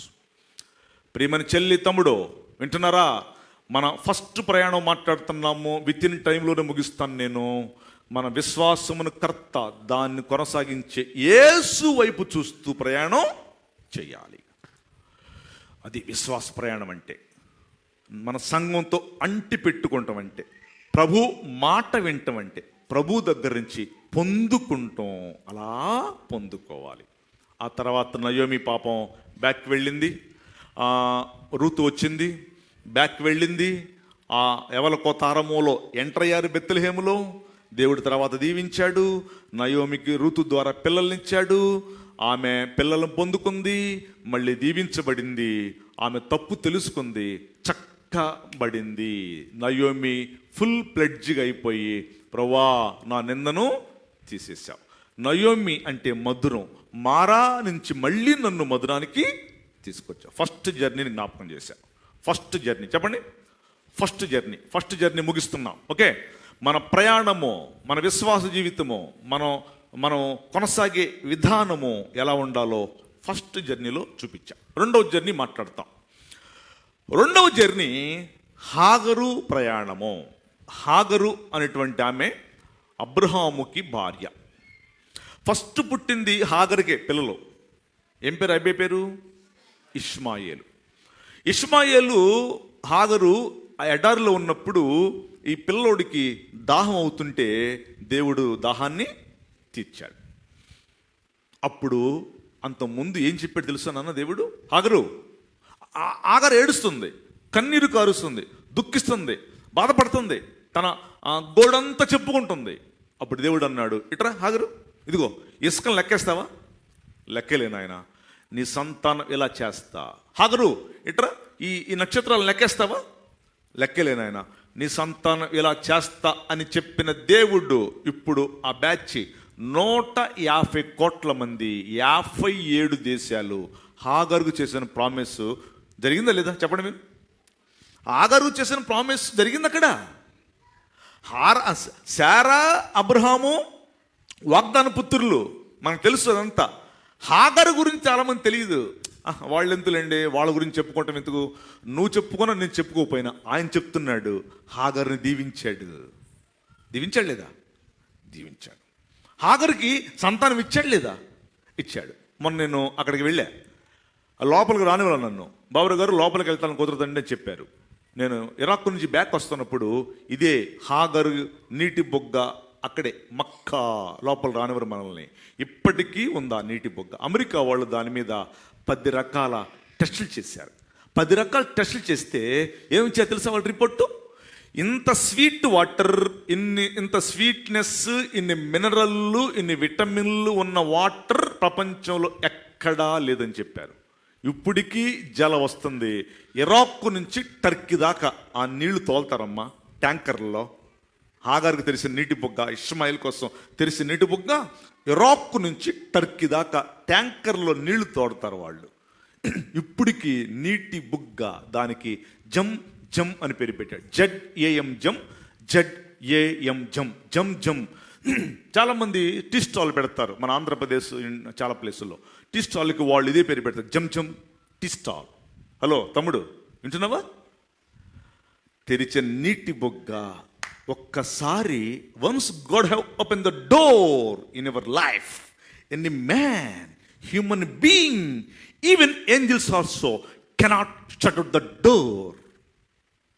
తెలుగులో ఒక్కసారి దేవుడు నీకు ద్వారం తీస్తే నాన్న, ఏ మనిషి, ఏ శక్తి, ఏ ఎమ్మెల్యే, ఏ ఎంపీ, ఏ ముఖ్యమంత్రి, ఈవెన్ ఏంజల్స్ కూడా ఆ డోర్ని మొయ్యటం ఎవడ వల్ల కాదు. ఎస్, ఒక్కసారి దేవుడు నీ జీవితంలో ద్వారం తీస్తే ఎవడ వల్ల కాదు. ఇంకా వస్తారు శత్రువులు, మీద పడినట్టే ఉంటారు, అలా వస్తారు అలా వెళ్ళిపోతారు, అంతే. అలా వస్తారు అలా వెళ్ళిపోతారు. కష్టాలు అలా వస్తాయి అలా వెళ్ళిపోతాయి నీ ముందు. నాన్న వింటున్నావా? ప్రార్థన లేని ప్రయాణం చేసింది పాపం ఈమె నయోమి. కొంచెం దెబ్బతిని తర్వాత మళ్ళీ సరి చేసుకొని చక్కబడింది. ఇదిగో ఈమె హాగరు ఏడుస్తుంది, తండ్రి నాయనా అయ్యా. లండన్లో ఒక చర్చిలో వాక్యం చెప్తున్నా. బాబురావు గారు, మీరు మాట్లాడుతున్నటువంటి ఈ పుల్పిట్ ఎవరు తెలుసా అని అడిగారు. ఎవరిదండి? జాన్ వెస్లీ గారు చర్చి అండి ఇది, ఈ పుల్పిట్ అయిందని చెప్పారు. జాన్ వెస్లీ తల్లి గారి పేరు తెలుసా? Susan Wesley. ఏంటమ్మా? సూజన్ వెస్లీకి ఎంతమంది పిల్లలు తెలుసా? 19. చెప్పండి. 6 చనిపోయారు ఆ 19లో. 19లో 6 చనిపోయారు. 19 మంది పిల్లలకు మహాతల్లి పొద్దున్న లెగిసి అందరికీ అన్నం కూరలు వండి రాత్రి అందరికీ 19 పిల్లలకి వడ్డించి 19 మంచాలేసి పడుకోబెట్టి 19 మంచాల దగ్గర ప్రార్థన చేసేది. ప్రార్థన చేస్తే తెల్లవారుజామున 3 అయిపోయేది పాపం ఆమెకి. మళ్ళీ లేచి మళ్ళీ ప్రార్థన చేసి వాళ్ళకి టిఫిన్ అన్నం కూర వండి పంపించేది. దేవుడు 2 లేపాడు. 19 మందిలో 2 లేపాడు. ఒక ఆయన జాన్ వెస్లీ, మరొక ఆయన చార్లెస్ వెస్లీ. చార్లెస్ వెస్లీ సంగీతం కొట్టి పాటలు పాడుతుంటే, జాన్ వెస్లీ ప్రసంగం చేస్తుంటే ఆ యూరోప్ ఖండాన్ని మొత్తాన్ని దున్నేశారమ్మ వాళ్ళు. హల్లెలూయా. పొద్దున్న లెగిసి మనము దేవుని సన్నిధిలో ప్రార్థన చేయాలి. అప్పుడు నీ పిల్లల్ని దేవుడు బహుగా దీవిస్తాడు. కొండవీటి బాబురావు అనే నేను మా సంఘంలో ఉంటే ఒక్క ఫ్యాను బూజు పట్టదు, ఒక్క ఫ్యాన్ బూజు పట్టనివ్వను, ఒక్క చిన్న దుమ్ము కూడా రానివ్వను. మొత్తం నేనే తుడిచేస్తా, మొత్తం నేనే ఫ్యాన్లన్నీ దుమ్ము దులిపేస్తా. మేము నేర్చుకున్నాం, అట్లా మేము నేర్చుకున్నాం, దీవించబడ్డాం. నాన్న, నీ జీవితంలో ఎప్పుడైతే దేవుడికి దగ్గర అవుతావో సాతానికి దూరం అవుతావో, ఎప్పుడైతే దేవుడిని హత్తుకుంటావో దేవుడు నిన్ను ఎక్కడెక్కించుకొని మోస్తాడు, చంకనెక్కించుకుంటాడు. ఎక్కడ? చంకనెక్కించుకొని మోస్తాడు. కాబట్టి హాగరు వచ్చింది, పాపం ఏడ్చింది, కన్నీరు గార్చింది, ఓ మాట చెప్పింది. ఆమె చెప్పింది ఆ మాట, చూచుచున్న దేవుడువు నీవేనయ్యా. బైబిల్ ఎవరు పెట్టారు పేరు? ఈమె పెట్టింది, హాగరే పెట్టింది దేవుడికి. చూచుచున్న దేవుడువు నీవేనయ్యా. బా, నీ కష్టకాలములో ఆయన చూచే దేవుడు, నీ శ్రమలలో నీకు ఎంటర్ అయ్యే దేవుడు, నీ సర్కమ్స్టాన్సెస్లో నీ దగ్గరకు వచ్చి నిలబడి నాన్న ఏం కావాలమ్మా అని పలకరించే దేవుడు మన దేవుడు. మొన్న ట్రంప్ ఒక బైబిల్ మీద ప్రమాణ స్వీకారం చేశాడు. చూసారా మీరు? అమెరికా ప్రతి అధ్యక్షుడు ఒక బైబిల్ మీద ప్రమాణ స్వీకారం చేస్తారు. ఆ బైబిల్ పేరు అబ్రహాం లింకన్ బైబిల్. ఆ బైబిల్ మీద మరొక బైబిల్ పెట్టుకొని ప్రమాణ స్వీకారం చేశాడు. చూసారా మీరు? ఇప్పుడు చూడలేదు, మొన్న అలాగే చేశాడు, సెకండ్ టైం కూడా అలాగే చేశాడు. ప్రతి అమెరికా అధ్యక్షుడు అబ్రహాం లింకన్ బైబిల్ మీద ప్రమాణ స్వీకారం చేస్తారు. ఆ బైబిల్ మీద ట్రంప్ మరొక బైబిల్ పెట్టుకుని ప్రమాణ స్వీకారం చేశాడు. ఆ బైబిల్ ఎవరు తెలుసా మీకు? వాళ్ళ అమ్మ ఇచ్చిన బైబిల్. వాళ్ళ అమ్మ ఇచ్చింది ట్రంప్కి. ఆ బైబిల్కి స్కాట్లాండ్ దేశానికి ఉద్యమానికి లింక్ ఉంది. 1945లో స్కాట్లాండ్ దేశంలో ఉద్యమం అంతా పోయింది. సంఘాల్లో కుర్రోళ్ళందరూ వెళ్ళి బార్లకి వెళ్ళి తాగుతున్నారు, కుర్రోళ్ళందరూ వెళ్ళి ఫుట్బాల్ ఆడుతున్నారు, కుర్రోళ్ళందరూ సినిమా హాల్కి వెళ్ళిపోతున్నారు. ఇద్దరు ఆడవాళ్ళు కూర్చొని కన్నీరు కార్చారు. అయ్యా, మా దేశంలో కుర్రోళ్ళందరూ సినిమా హాల్కి వెళ్ళిపోతున్నారు, బార్లకి వెళ్ళిపోతున్నారు, ఎవరో కొద్దిమంది ముసలోళ్ళు వస్తున్నారు, నాయనా తండ్రి తండ్రి అని ఇద్దరు ఆడవాళ్ళు ఉపవాస ప్రార్థన చేశారు. ఒక్క ఆమె వయసు 80 ఏళ్ళు, ఇంకొక ఆమె వయసు 82 ఏళ్ళు. 80 ఏళ్ళ ఆమె గుడ్డామె, 82 ఏళ్ళ ఆమె కుంటామె. వీళ్ళిద్దరూ కన్నీరు కార్చారు. ఒక 10 మందిని పిలిపించుకొని వాళ్ళతో పాటు కలిసి ప్రార్థన చేశారు. 3 నెలలు చేశారు. ఒకరోజు తెల్లవారు జామున 4 గంటల దాకా చేస్తుంటే వీధుల్లో అరుపులు, ఓ ఓ అని అరుపులు. ఏంటండి అరుపులు? ఎవరో చెప్పారు, అమ్మా దేవుడు మీ ప్రార్థన ఆలకించాడు. సినిమా హాల్కి వెళ్ళి కుర్రోళ్ళందరూ చర్చిలకి మంట మంట మంట అని పరిగెత్తి చర్చిలకి వెళ్ళి మోకరించి ప్రార్థన చేస్తున్నారమ్మా. ఫుట్బాల్ ఆడేటువంటి కుర్రోళ్ళందరూ చర్చిలకి వెళ్ళిపోతున్నారమ్మా. సినిమా హాల్కి వెళ్ళే వాళ్ళందరూ చర్చిలకి వెళ్ళిపోతున్నారమ్మా అని చెప్పారు. అప్పుడు 80 ఏళ్ళ ఆమె, 82 ఏళ్ళ ఆమె ఏడ్చా, తండ్రి నాయన వందనాలు నాయన, మా ప్రార్థన ఆలకించావు, థ్యాంక్ యూ అని చెప్పారు. ఆ టైంలో ట్రంప్ వాళ్ళ అమ్మ, ట్రంప్ ఇంత చిన్నపిల్లాడు, అప్పుడు ఇంత చిన్నపిల్లాడు ట్రంప్ వాళ్ళ అమ్మ ఆ చిన్నపిల్లాడు ట్రంప్ని తీసుకొని ఆడకెళ్ళింది స్కాట్లాండ్.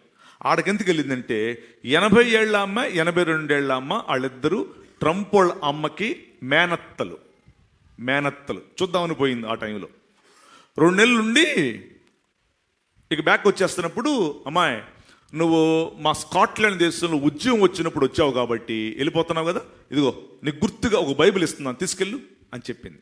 వాళ్ళ మేనత్తలు ఒక బైబిల్ ఇస్తే ట్రంప్ వాళ్ళమ్మ ఆ గిఫ్ట్ బైబిల్ తీసుకుని చిన్నపిల్లడు ట్రంప్ని తీసుకుని మళ్ళీ అమెరికా వెళ్ళిపోయింది. చనిపోతూ ఆ బైబిల్ ట్రంప్కి ఇచ్చింది. వాళ్ళ అమ్మ ఇచ్చిన బైబిల్ ఇప్పుడు కూడా దాచిపెట్టుకుంటాడు ట్రంప్. ఈ రోజుల్లో పడుకున్నప్పుడు బెడ్ పక్కన మా అమ్మ నేర్పింది చిన్నప్పుడు, మేము బెడ్ మీద బైబిల్ చదువుకొని తలగడ పక్కన బైబిల్ పెట్టుకుని పడుకునేవాళ్ళం. చూస్తున్నాం ఈ రోజుల్లో సెల్ ఫోన్ పెట్టుకుని పడుకుంటున్నారు ఈ రోజుల్లో. నానా పైన పెద్ద మెదడు పగిలిపోయింది, చిన్న మెదడు చితికిపోయింది, గుర్తుపెట్టుకో. బైబిల్ పక్కన పెట్టుకొని పడుకునేవాళ్ళం. మా అమ్మ నేర్పింది చిన్నప్పుడు, చదువుకొని బైబిల్ పక్కన పెట్టుకొని తలగడ పక్కన పడుకునేవాళ్ళం. సెల్ ఫోన్ పెట్టుకునే జీవితం మనకు వద్దు నాన్న. No, don't go in this way. దుష్టుల ఆలోచన చొప్పు నడవక, పాపుల మార్గం నిలువక, అపహాసులు కూర్చుని చోటును కూర్చుండగా, యెహోవా ధర్మశాస్త్రం ఆనందించు, దీవారాత్రం దాన్ని ధ్యానించబడు ధనుడు. అట్టివాడు నీటి కాలంలో ఎవరు నాటబడినని, ఆకువాడక తన కాలమందు ఫలమిచ్చి చెట్టువలి ఉండును. దుష్టులు అలాగా ఉండక గాలికి చెదరగొట్టు పొట్టు. నీ భోజన బల చుట్టూ నీ పిల్లలు ఒలీవల, నువ్వు దేవుని మందిరంలో పచ్చని ఒలీవ మొక్కవమ్మా. నువ్వు ఎప్పుడు పచ్చగా ఉండాలని ఆ మహానుభావుడు కోరుకుంటున్నాడు. నువ్వు దేవుని మందిరంలో ఒలీవ మొక్క, నువ్వు దేవుని మందిరంలో ఒలీవ మొక్కలాగా దేవుడు నిన్ను పెంచుతున్నాడు, వాక్యాహారముతో పెంచుతున్నాడు. పచ్చగా ఉంటావు నువ్వు ఎప్పుడు. ఎప్పుడు దేవుని మందిరములో నువ్వు అటాచ్ చేయబడినప్పుడు. నాన్న, ఈ హోటల్లో టిఫిన్ చేసి ఈ హోటల్లో బిల్లు కడతావా? ప్రియమైన పిల్లలారా, తల్లి సంఘం నిన్ను ఫస్ట్ నుంచి పెంచింది ఎవరో? నేను ఫస్ట్ నుంచి పెంచుతుంది ఎవరు? పోషిస్తుంది ఎవరు? Do you know are you do not know? చాలా చాలా విషయాలు నేను చెప్పొచ్చు. నాకు నేను టైంలో ముగించాలి కాబట్టి నేను కొన్ని తగ్గించుకుంటున్నాను. చాలా విషయాలు చెప్పొచ్చు మీకు. ఈ హోటల్లో టిఫిన్ చేసి ఈ హోటల్లో బిల్లు కట్టకూడదు నాన్న. వింటున్నావా? సో అంటే అంటే వాట్ మై మీనింగ్ ఈజ్, వాక్యానుసారంగా ఉండాలి, బిబ్లికల్గా బతకాలి, దేవుని వాక్యానుసారంగా జీవించాలి. నీ కన్న తల్లిని చూడాలి, నీ కన్న తండ్రిని చూడాలి. నీ కన్న తల్లిని చూసినప్పుడే ఆశీర్వాదాలు నీ పిల్లలకి జనరేషన్స్కి వస్తాయి. సంఘంలో ఒక ఒలీవ మొక్కలాగా పెరిగినప్పుడు ఇవన్నీ నీకు అబుతి నాన్న. పచ్చని ఒలీవ మొక్కగా ఎప్పుడైతే పెరుగుతావో ఈ లక్షణాలన్నీ కూడా నీకు అబుతి వస్తాయి. ఆశీర్వాదాలు నీతో నడుస్తాయి, నువ్వు నేర్చుకుంటావు, 10 మందికి నేర్పుతావు. ఒలీవ చెట్టు తెలుసా మీకు? నంబర్ 1 చావు లేని చెట్టు ప్రపంచంలో ఒక ఒలీవ చెట్టే. మన ఇండియాలో రావి చెట్టు 500 సంవత్సరాలు బతికింది, తర్వాత చచ్చిపోయింది రావి చెట్టు. ఒలీవ చెట్టు ప్రపంచంలో చావని చెట్టు ఒలీవ చెట్టే. ఎప్పుడైనా చూడండి, మీరు ఇజ్రాయెల్ దేశంలో చూపిస్తాడు మీకు గెత్సేమనే తోటలో. ఈ చెట్టు వయసు 2000, ఈ చెట్టు వయసు 3000, ఈ చెట్టు వయసు 4000 సంవత్సరాలు అంటాయండి. 2000 సంవత్సరాలు, 3000 సంవత్సరాలు, 4000 సంవత్సరాలు చావదది. ఎవడన్నా గొడ్ల పెట్టి నరిగితే కానీ, అగ్గి పెట్టి తగలబెడితే చచ్చిపోయింది కానీ ఒలివి చెట్టు చావదు. యేసుక్రీస్తు నమ్ముకున్న వాడికి సావు చనిపోయిందే. యేసు ప్రభు చావును జయించాడు లేదా? ఆ సమాధి లోపలికి వెళ్ళినప్పుడల్లా చాలాసేపు కూర్చుంటా నేను. యేసు ప్రభు సమాధికి ఒక పేరు, తలుపు ఉంటుంది. ఆ తలుపు మీద ఒక మాట ఉంటుంది, place is not important, person is important. Person is not here for he is reason. తెలుగులో స్థలము ముఖ్యము కాదు, వ్యక్తి ముఖ్యం. ఆ వ్యక్తికి లేడు, ఎప్పుడో లేచి పైకి వెళ్ళిపోయాడు. హల్లెలూయా. బనగానపల్లి వెళ్ళాను మన మీటింగ్కి. నేను బనగానపల్లిలో మధ్యాహ్నం మీటింగ్ అయిపోయిన తర్వాత ఖాళీ ఉంటే అటు ఇటు తిప్పుతున్నారు నన్ను కారులో. ఆ రాళ్ళ దగ్గర తీసుకెళ్లారు, ఒక చిన్న గుహ దగ్గరికి. బాబురావు గారు, ఈ గుహలో ఒక ముసలి ఆయన ఒక పుస్తకం రాశాడండి, జ్ఞానం అని చెప్పారు. ఈయన నేను బతికుండగానే సమాధి చేయండి, నేను తిరిగి లేస్తా అని చెప్పాడంట. ఆయన బతికుండగానే సమాధి చేశారంట. ఇంతవరకు ముసలాయన లోపల ఉన్నాడు పాపం. ఏంటో యేసు ప్రభు సమాధి ఇప్పటికి కూడా ద ఓపెన్ టూమ్. నాన్న, నీకోసం ఆయన సమాధిలోంచి మృత్యుంజయుడు లేచి ఏం చెప్తున్నా తెలుసా నీకు? యేసు ప్రభు నమ్ముకున్న వాడికి చావు లేదా? హల్లెలూయా. నంబర్ 1, ఒలీవ చెట్టుకు చావు లేదు. నంబర్ 2, ఒలీవ నూనె పొగ రాదు. పెట్రోల్, డీజిల్, కిరోసిన్, పామాయిల్ అన్నీ పొగొస్తాయి. పొగ రాని నూనె ప్రపంచంలో ఒక్క ఒలీవ నూనె. అందుగురించే ప్రత్యక్ష గుడారములో ఆ దీపవృక్షములో అచ్చ ఒలీవ నూనె పోయమని చెప్పాడు. ఎందుకు? అది సంవత్సరం మొత్తం వెలుగుతూనే ఉండాలి. ఆ మందిరంలో సంవత్సరం మొత్తం వెలుగుతుంటే పొగొస్తే పసురు పోదా? కాబట్టి ఒలీవ నూనె పొగ రాదు.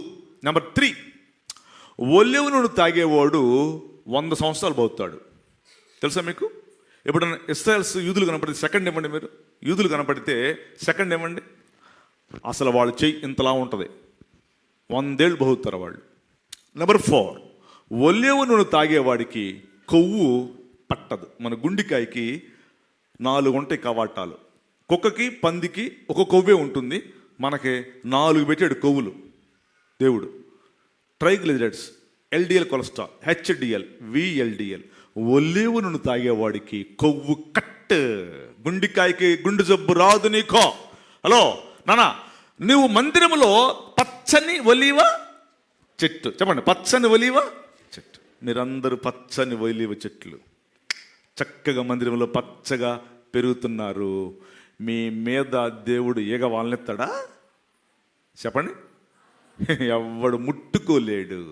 ఎందుకంటే మందిరములో పచ్చగా ఎన్ని కష్టాలు వచ్చినా మీరు వాడిపోరు. వాడిపోతారా? వాడిపోరు, పచ్చగా ఉంటారు. సో ఆమె హాగరు ప్రయాణాన్ని జ్ఞాపకం చేస్తున్నాము. చూచుచున్న దేవుడు నీవేనయ్యా అని ఏడ్చింది. హాగరు ప్రయాణాన్ని దేవుడు దీవించాడు. చక్కగా ఆమె దేవుడిలో కొనసాగి ఆమె ఆ బాటలో యెహోవా చెప్పినట్టు వెళ్ళిపోయింది. మూడో ప్రయాణాన్ని జ్ఞాపకం చేస్తున్నాం. యోనా ప్రయాణము. ఇది సంఘానికి మేలుకరమే ఈ ప్రయాణం. వినండి. యోనాని దేవుడు నీనివే వెళ్ళమన్నాడు. ఎటు వెళ్ళాడినా? తర్షీషు. నీనివే వెళ్ళమంటే తర్షీషు వెళ్ళాడేంటి? ఇటు చూడండి అన్న, అంటే ఆపోజిట్ వెళ్ళాడు. ఎటు వెళ్ళాడు? ఆపోజిట్ వెళ్ళాడు. మీరు ఎవరైనా వెళ్తారు అట్లా ఆపోజిట్? అమ్మాయి, నీ కూతురు విషయంలో ఇలా చెయ్యి అని ప్రభు మాట్లాడాడు మీ దైవ సేవకురాల ద్వారా. అట్ట కాకుండా ఇంకో రకంగా చేస్తావా? చెయ్యం కదా. ఇటెళ్ళు నాన్న, ప్రభు మాట్లాడుతున్నాడు. ఇటు వెళ్ళు నాన్న, మీ అమ్మాయి పెళ్లి విషయంలో ఇటు వెళ్ళు నాన్న, ఇలా చేయి నాన్న, ఇల్లు కట్టుకునే విషయం ఇలా చేయి నాన్న, మీ అబ్బాయి జాబు విషయం ఇలా చేయి నాన్న అని ప్రభు మాట్లాడుతుంటే, నేను అట చేయను, నేను తర్షీషు పోతా అన్నాడు. పోయాడు. వింటున్నారా సంఘస్థులారా? జాగ్రత్తగా వినాలా. ఆపోజిట్ ప్రయాణము విశ్వాస జీవితంలో చేసావంటే your life will fail. Fail అయిందా లేదా? ఒప్పుకోవాలి, మీరు ఒప్పుకోవాలా. ఫెయిల్ అయింది లేదా? ఫెయిల్ అయింది. ఎన్ని జరిగినాయి అమ్మా? ఎన్ని జరిగినాయి చూడు. ఈయన అడుగు నిద్రపోతున్నాడు, లేపారు. ఏమని లేపారు? హలో ఐఏఎస్ ఆఫీసర్ గారు లే అన్నారా? నంబర్ 1, ఓయి నిద్రపోతా. ఆయన మీద చీట్లు వేశారు. చీట్లు వేశారు లేదా? చీట్లు ఇప్పుడు పొద్దున్న నువ్వు చీట్లు ఎత్తావా? మనం వెయ్యం కదండి. అన్యాచారం చేశారు. ఓయి నిద్రపోతా 1, చీట్లు 2, 3 తీసుకెళ్ళి సముద్రంలో పడేశారు. 3, 4 సముద్రాన్ని పొంగేట్టు చేశాడు. తిమింగలాన్ని రప్పించేట్టు చేశాడు. తిమింగలం మింగేట్టు చేశాడు. ఒడ్డున కక్కేట్టు చేశాడు. 7 విషయాలు జరిగిన తర్వాత అబ్బాయి గారికి కళ్ళు తిరిగి ఒడ్డునొచ్చి పడి, నాయనా వందనాలయ్యా, ఇంకెప్పుడు చేయనయ్యా అన్నాడు. నీ విశ్వాస ప్రయాణము, నీ క్యాపబిలిటీ, నీ ఫైనాన్షియల్, నీ spiritual, your homely wise, your church wise, whatever it may be, you must walk with God. దేవుని చిత్తానుసారంగా భక్తిలో నడవాలి. నడవకపోతే తీసుకెళ్ళి ఇన్ని 7 విషయాలు గుండా తీసుకెళ్ళాడు లేదా? 7 అనుభవాలు కూడా తీసుకెళ్ళాడు. మళ్ళీ ఒడ్డున కక్కింది. అమ్మయ్యా కక్కిందయ్యా, ఎట్టకొట్ట బతికానయ్యా, ఇంకెప్పుడు చేయనయ్యో. టైటానిక్ షిప్ తెలుసా మీకు? కుర్రోళ్ళు బన్నీలు వేసి తిరుగుతున్నారు. ఈ మధ్య పాస్టర్లు కూడా స్టైల్ బన్నీలు వేస్తున్నారులేండి, చూశాను ఈ మధ్య. నేను వాళ్ళు పాస్టర్లో సినిమా యాక్టర్లు ఎవరికి అర్థం కావట్లా. స్టైల్ బన్నీలు వేసుకొని తిరుగుతున్నారు. టైటానిక్ చెప్పండి. టైటానిక్ అంటే అర్థం ఏంటి తెలుసా మీకు? బ్రహ్మాండమైన. తెలుగులో ఏంటి? కుర్రోళ్ళు బన్నీలు వేసి తిరుగుతారు కానీ టైటానిక్ బన్నీలు తెలియదు వాళ్ళకి అర్థం. టైటానిక్ అంటే బ్రహ్మాండమైన. అంత ముందు కానీ ఆ తర్వాత కానీ అంత బ్రహ్మాండమైనటువంటి పడవ ఎప్పుడూ చేయకూడదు అని పెద్ద మనుషులు కూర్చొని టైటానిక్ చేశారు. దాంట్లో 2224 మంది ఎక్కారు. 1912 ఏప్రిల్ 5న అట్లాంటిక్లో అమెరికాకు బయలుదేరింది. 2224 మంది. దాంట్లో మా గుంటూరు పాస్టర్ గారు ఉన్నాడు. ఆ పాస్టర్ గారి పేరు బెక్కర్. వాళ్ళ భార్య పేరు బామ్ గార్డెనర్. వాళ్ళ కొడుకులు కూతుళ్ళ పేరు మారియాన్ లూయిస్, రిచర్డ్స్, రూత్, ఎలిజబెత్. వీళ్ళందరూ టైటానిక్లో ఉన్నారు. 1912 ఏప్రిల్ 5న మా పాస్టర్ గారు మా ఇంటి దగ్గరలోనే ఉంటారు, లూథరన్ చర్చి కాంపౌండ్. ఈయన తీసుకుని వెళ్ళి 3 పిల్లల్ని భార్యని బాంబేలో షిప్ ఎక్కించాడు. ఆ షిప్ వెళ్ళి టైటానిక్ కనెక్షన్ ఉంది కాబట్టి టైటానిక్ ఎక్కించి ఈయన బెక్కర్ పాస్టర్ గారు మా గుంటూరు వచ్చేసాడు. మళ్ళీ ఇది వెళుతుంది బాబో, ఈ రైట్ సైడ్ ఎడబాక, అట్లాంటిక్లో మంచుకొండలు ఉంటాయి, గుద్దుకొని పగిలిపోయిద్ది, అటు ఎల్లబాక అంటే ఏం పర్లా వెళ్తా నేను, నాకు తెలుసులే, నేను పెద్ద నేవీలో ఎక్స్పీరియన్స్డ్ అన్నాడు. వెళ్ళాడు. మిడ్-నైట్ 2:20కి 2:20 ఈ టైటానిక్ మంచు కొండలకి ఐస్బర్గ్ గుద్దుకొని చిమ్మ చీకట్లో మిడ్-నైట్ పగిలిపోయి 1512 మంది చచ్చిపోయారు. 710 మంది బతికారు. ఆ బతికిన 710 మందిలో మా గుంటూరు పాస్టర్ గారి ఫ్యామిలీ బతికింది.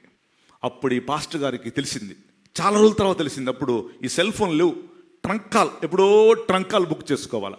పాస్టర్ గారు, బెక్కర్ గారు, టైటానిక్లో పగిలిపోయింది కదా, మీ భార్య మీ 3 పిల్లలు బతికారంట, వాళ్ళు అమెరికా వెళ్ళిపోయారంట అని తెలిసింది దీనికి.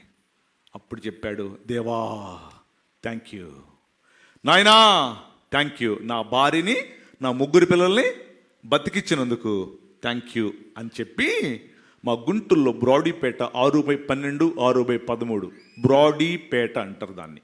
అక్కడ ఆయనతో పాటు సేవ చేసిన పాస్టర్ గారులకి ఒక్కొక్కరికి 400 గజాలు స్థలం ఫ్రీగా కొని ఇచ్చేసాడు. నా భార్యని నా 3 పిల్లల్ని టైటానిక్లో దేవుడు బతికించాడని చెప్పేసి ఒక్కొక్క సేవకుడికి 400 గజాలు కొనేసి ఇచ్చేస్తే ఇప్పుడు దాని కాస్ట్ ఎంత తెలుసు మీకు? సుమారు ఒక 20 కోట్లు ఉంటుంది. అప్పుడు 400 గజాలు 1912లో, ఇప్పుడు ఆ 400 గజాలు ఒక 20 కోట్లు ఉంటుంది. గుంటూరు నడిబొడ్డిలో. నాన్న ఇడ్చుండి నాన్న, దేవుని చిత్తానుసారంగా ప్రయాణం చేయాలి. నీ ప్రయాణంలో యేసు ఉండాలి, నీ ప్రయాణంలో ఆయన హస్తము ఉండాలి, నీ ప్రయాణము యాక్సెప్టబుల్గా ఉండాలి. వింటున్నారా? ఎప్పుడైతే ఈ ప్రయాణాలు నువ్వు నేర్చుకోవాలంటే నువ్వు సంఘానికి అటాచ్ చేయబడాలి. యోనా ప్రయాణం దేవుడు సరి చేసుకున్నాడు. యోనా అయ్యా క్షమించయ్యా అని బ్యాక్ వచ్చాడు. ఇక్కడ ఇంకోటి చెప్పాలి మీకు, నేను చెప్పే ఈ ప్రయాణాలు అన్నింటిలో కూడా వాళ్ళు రిలీజ్ అయ్యారు, పశ్చాత్తాపడి వెనక్కి వచ్చారు. అప్పుడు దేవుడు మళ్ళీ పట్టుకున్నాడు. నాన్న తమ్ముడు గుర్తుపెట్టుకో, ఒకవేళ నీ లైఫ్లో తెలుసో తెలియకో పొరపాటు చేసావనుకో, దేవుడి దగ్గర ఒప్పుకో. మళ్ళీ మాట్లాడుతున్నా, తెలుసో తెలియకో చిన్న చిన్న పొరపాట్లు ఏమైనా చేస్తే దేవుడి దగ్గర ఒప్పుకో, ఆయన కప్పుతాడు. అంటే ఇప్పుడు నేను చెప్పే ప్రయాణాల్లో నాన్న గుర్తుపెట్టుకో, చక్కగా అయ్యా సారీ అయ్యా, అయ్యా నన్ను కాపాడావయ్యా, అయ్యా థ్యాంక్ యూ అయ్యా థ్యాంక్ యూ అన్నామనుకో, ఎక్కడికో తీసుకెళ్ళి హెచ్చిస్తాడు. హల్లెలూయా. నెంబర్ 4 యెరూషలేము నుంచి ఎరికోకు, ఇదొక ప్రయాణం. ఎరికో సముద్ర మట్టానికి ద వరల్డ్స్ లోయెస్ట్ పాయింట్, సముద్ర మట్టానికి 700 అడుగుల లోయెస్ట్లో ఉంటుంది కాబట్టి దిగి వెళ్తున్నాడు. దిగి వెళ్తున్నప్పుడు ఏమైంది? దొంగలు పట్టుకున్నారు, కొట్టారు. ఏం దోచుకున్నారు? బట్టలు. అనండి, అనాలి, అందరూ అనాలి, బట్టలు అనండి. అదేంటి కొట్టి బట్టలు దోచుకోవటం ఏంటి? ఆయన ప్రయాణికుడు కాబట్టి ఒక ఉంగరమో ఒక గొలుసో ఒక 10 రూపాయలో ఉంటాయి జేబులో. ఆయన యాత్రికుడు కాబట్టి బంగారపు ఉంగరం తీసుకోవాలా, గొలుసు తీసుకోవాలా, జేబులో డబ్బులు తీసుకోవాలా, బట్టలు. చెల్లెమ్మ విను, నీ ఆత్మీయ జీవితంలో, నీ ప్రార్థన భక్తి జీవితంలో సాతానుగాడికి నీ దగ్గర నుంచి కావాల్సింది బంగారపు గొలుసు కాదు, బంగారపు ఉంగరం కాదు, డబ్బులు కాదు, నీ బట్టలు. యేసు ప్రభు ఏమిచ్చాడు మనకి? రక్షణ వస్త్రం, ఉల్లాస వస్త్రం, మహిమ వస్త్రం. ఇవి ఆడికి కావాల్సింది. ఈ దొంగిలించాయంటే నువ్వు వాడి చేతులకు వెళ్ళిపోతావమ్మా. అందుకొరకు వాడు కాన్సన్ట్రేషను నీ దగ్గర ఉన్న బంగారపు ఉంగరం కాదు, బంగారపు గొలుసు కాదు, జేబులో డబ్బులు కాదు. ఏంటి మరి? నీ రక్షణ వస్త్రములు దొంగిలించాలని చూస్తూ ఉంటాడు.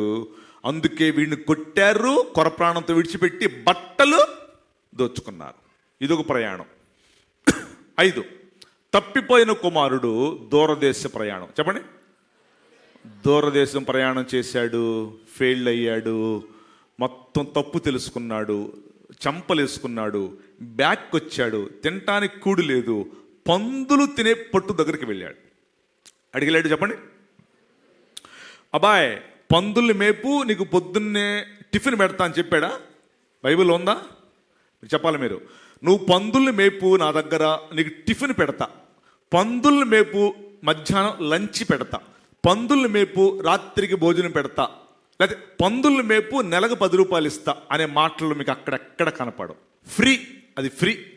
ఫ్రీగా చేస్తున్నాడు వీడు గతి లేక ఫ్రీగా చేయబట్టే భయంకరమైన ఆకలి అవుతుంటే పందులు తినే పట్టు దగ్గరికి వెళ్ళాడు. గతి లేక, జీతానికి కాదు. అకాయ్ వింటున్నావా? నీకు బ్రేక్ఫాస్ట్ పెడతా, లంచ్ పెడతా, డిన్నర్ పెడతా, నెలకు 10 రూపాయలు ఇస్తా అని డబ్బులకు చేరల వీడు. ఫ్రీగా చేరాడు పందులు మేపటానికి. పందులు తినే పట్టు దగ్గరికి వెళ్ళాడు చివరాఖరికి, అది కూడా లేదు. అప్పుడు తండ్రి గుర్తుకొచ్చాడు. హల్లెలూయా. చెల్లెమ్మా, ఈ మాట చెప్పేసి మీకోసం నేను ప్రార్థన చేయబోతున్నా. ఆ యేసయ్య ప్రేమ నిన్ను బతికించింది. ఆ యేసయ్య ప్రేమ నిన్ను కాపాడింది. ఆ యేసయ్య ప్రేమ ఈ పందులు మేపే ఈడు మెడ మీద బెత్తెడు మందాన పందులు మట్టి ఉంటే తండ్రి వెళ్ళి ఈ మట్టిని ఈ పందుల వాసన లెక్క చేయకుండా ఎక్కడ పడి మెడ మీద పడి ముద్దు పెట్టుకున్నాడే. బా, ఆ ప్రేమ నాన్న. యేసు ప్రేమ నిన్ను ఈ మందిరానికి చేర్చింది. యేసు ప్రేమ ఇక్కడ కూర్చోబెట్టింది. లండన్లో 3 బ్రిడ్జిలు ఉంటాయి. కేంబ్రిడ్జ్, లండన్ బ్రిడ్జ్, మామూలు బ్రిడ్జ్. కేంబ్రిడ్జ్, లండన్ బ్రిడ్జ్, మామూలు బ్రిడ్జ్. మామూలు బ్రిడ్జ్ దగ్గర ఒక పాస్టర్ గారు నన్ను నిలబెట్టి, నాకు ఫ్లైట్ టైం అవుతుంటే ఒక్క 5 నిమిషాల్లో చెప్తాను పాస్టర్ గారు అని 2 నిమిషాల్లో చెప్పేశాడు నాకు. అక్కడ ఒక ఆయన డ్యూటీ చేస్తుంటాడు. ఇటు స్విచ్ చేస్తే ఈ బ్రిడ్జి ఇలా ఓపెన్ అవుతుంది, కింద నది పడవలు వెళ్ళిపోతాయి. ఇటు స్విచ్ చేస్తే ఆ బ్రిడ్జి ఇలా కరుసుకుంటుంది, పైన ట్రైన్లు వెళతాయి. అక్కడ డ్యూటీ చేస్తున్నాడు ఒక ఆయన ఉంటాడు, జాబ్ హోల్డర్. ఒక రోజున జాబ్కి వస్తుంటే వాళ్ళ చిన్నపిల్లోడు, డాడీ నేను కూడా వస్తాను డాడీ, ఆ బ్రిడ్జి మీద నాకు ఎప్పుడు చూపించలేదు నువ్వు చేసే డ్యూటీ, వస్తాను డాడీ అంటే, వారా పో పో రాబాక, స్కూల్కి వెళ్ళిపో. డాడీ అటు అనబాక డాడీ, వస్తాను డాడీ బదిలాడుతాను, రారా సరే రా. తీసుకెళ్ళాడు, చూపించాడు. నాన్న ఇదిగో చూడు, ఇదిగో స్విచ్ చేశాను చూడు, బ్రిడ్జి ఓపెన్ అయింది, కింద పడవలు వెళ్తున్నాయి చూడు నీళ్ళల్లో, నదిలో. భలే ఉంది డాడీ, థ్యాంక్ యూ డాడీ. ఇదిగో మళ్ళీ ఇటు స్విచ్ చేశాను చూడు, బ్రిడ్జి కరుసుకుంది, ట్రైన్లు వెళ్తున్నాయి చూడు పైన. భలే ఉంది డాడీ, థ్యాంక్ యూ డాడీ, ఇంతకాలం చూపించావు నీ డ్యూటీ. డాడీ మన ఇద్దరం అటు వెళ్ళి కాసేపు ఆడుకుందామా? సరే నాన్న పద ఆడుకుందాం. తండ్రి కొడుకు అక్కడికి వెళ్ళి ఆడుకున్నారు. 10 నిమిషాలు అయింది. రైలు బండి కోతలు పెట్టుకుంటూ వచ్చేస్తుంది. వీళ్ళు చూడాల. ఆ పిల్లోడు చూశాడు, డాడీ ట్రైన్ వస్తుంది డాడీ, వెళ్ళిపో, నువ్వు స్విచ్ చేయాలి కదా, స్విచ్ అయిపో, డ్యూటీ చెయ్యి, స్విచ్ చేయాలి, అది వచ్చేస్తుంది ట్రైన్. అర్రే నాన్న నేను చూసుకోలేదు నాన్న, వెళ్తానా ఉండు స్విచ్ చేస్తా అని ఈ నాన్న స్విచ్ చేయటానికి వెళ్తుంటే దగ్గరకు వచ్చేసింది ట్రైన్. ఈ పిల్లోడు కంగారు పడిపోతున్నాడు. అయ్యో మా నాన్న స్విచ్ చేయటానికి ఇంకా వెళ్ళలేదు, ట్రైన్ దగ్గరకు వచ్చేసింది.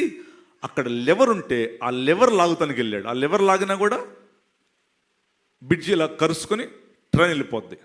లెవర్ లాగుతానని అక్కడికి వెళ్ళి ఆ పిల్లోడు, మా నాన్న ఇంకా శాంతం వెళ్ళలేదు స్విచ్ చేయడానికి, అదేమైనా వచ్చేస్తుందని చెప్పేసి అటు పక్కన లెవర్ ఉంటే ఇలా లెవర్ లాగుతూ కాళ్ళు జారి లోపల పడ్డాడు ఈ పిల్లాడు. రైలు పట్టాలకి పైన కింద పట్టాల మధ్యలో పడిపోయాడు. డాడీ డాడీ డాడీ అని వస్తున్నాడు. పడిపోయాను డాడీ.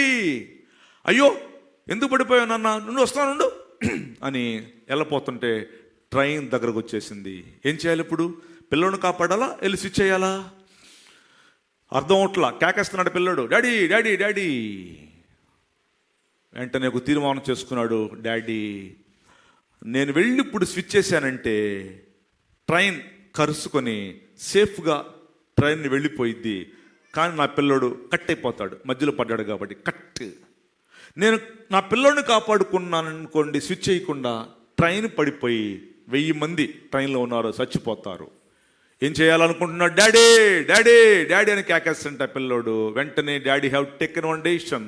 ఇలా చేతులు కట్టుకొని రైలు పట్టాల పక్కన ఇలా నిలబడి, డాడీ నా ఒక్కగానొక కొడుకు, అల్లారు ముద్దుగా పెంచుకున్న కొడుకు చచ్చిపోయినా పర్వాలేదు, ఆ ట్రైన్లో వస్తున్న 1000 మంది కాపాడబడాలి, బతకాలి అని వేసేసాడు స్విచ్.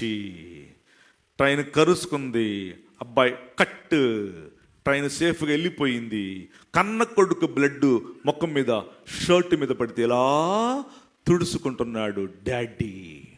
ట్రైన్లో టక్క టక్క టక్క వెళ్ళిపోతుంటే చీటీ పేకలు ఆడేవాళ్ళు, అమ్మాయిలతో కులికేవాళ్ళు, బ్రాందీలు తాగేవాళ్ళు ఉన్నారు ఆ ట్రైన్లో. అలా వెళ్తుంటే ఈయన అంటున్నాడు, రే ఒక్కడు కూడా పలకరించడేంట్రా, ఎవరండి రైలు పట్టాల పక్కన నిలబడ్డాడు, ముఖం మీద రక్తం, చొక్కా మీద రక్తం అని ఎవరు అని కనీసం పలకరించకుండా కూడా వెళ్ళిపోతున్నారు ఇంటర్రా మీరు, మీకోసమేరా మా పిల్లోడిని ఒక్కగానో కొడుకుని పెట్టేశాను. That is the love of God. ఆ ప్రేమ ఇక్కడ కూర్చోబెట్టిందమ్మా నిన్ను, ఆ ప్రేమ ఇక్కడ కూర్చోబెట్టింది. అంతగా నిన్ను దేవుడు ప్రేమించాడు. ఆ ప్రేమలో అతుకుబడి విశ్వాసమును కర్తయు దాన్ని కొనసాగించేవాడైన యేసు వైపు చూస్తూ మీ ప్రయాణం సాగించాలని మనసారా కోరుకుంటూ ఈ వాక్యాన్ని ముగిస్తున్నాను. ప్రభు ఈ మాటలు దీవించును గాక. తల్ల వంచండి, చిన్న ప్రార్థన చేస్తాను. ఈ మధ్యాహ్న వేళలో హెబ్రీ 12:2 విశ్వాసమును కర్తయు దాన్ని కొనసాగించేవాడైనా యేసు వైపు చూస్తూ నీ జీవిత ప్రయాణం, నీ క్రైస్తవ విశ్వాస మందిరం భక్తి ప్రయాణము సాగాలని కోరుకుంటూ ఈ మధ్యాహ్న వేళలో 5 ప్రయాణాలను మనం చూసాం. ఎలా ఉందమ్మా నీ ప్రయాణం? సంఘంలో నీ బాధ్యత, నీ ప్రయాణం. కుటుంబంలో నీ బాధ్యత, నీ ప్రయాణం. సమాజంలో నీ బాధ్యత, నీ ప్రయాణం. యేసును ప్రేమించటంలో నీ బాధ్యత, నీ ప్రయాణం. ఎలా ఉంది? How is your journey going on? ఒకసారి పరీక్షించుకో, ఒకసారి చక్కబరుచుకో. ఆయన ఆశీర్వాదాలు, ఆయన దీవెనలు నీ మీద ఎప్పటికీ కంటిన్యూషన్గా అలాగే ఉంటాయమ్మా. ఎప్పుడంటే నువ్వు లుక్ అంటూ జీసస్, యేసు వైపు చూస్తూ విశ్వాస ప్రయాణములో, విశ్వాస భక్తిలో, సంఘ ప్రయాణములో, నీ విశ్వాస క్రైస్తవ ప్రయాణములో ఇలా దేవుని వంక చూస్తూ సాగినప్పుడు ఈ 5 ప్రయాణాలు ఎగ్జాంపుల్స్ నీకు ఉపయోగపడతాయి అని నా భావన, నీకు ఉపయోగపడినవని నా భావన.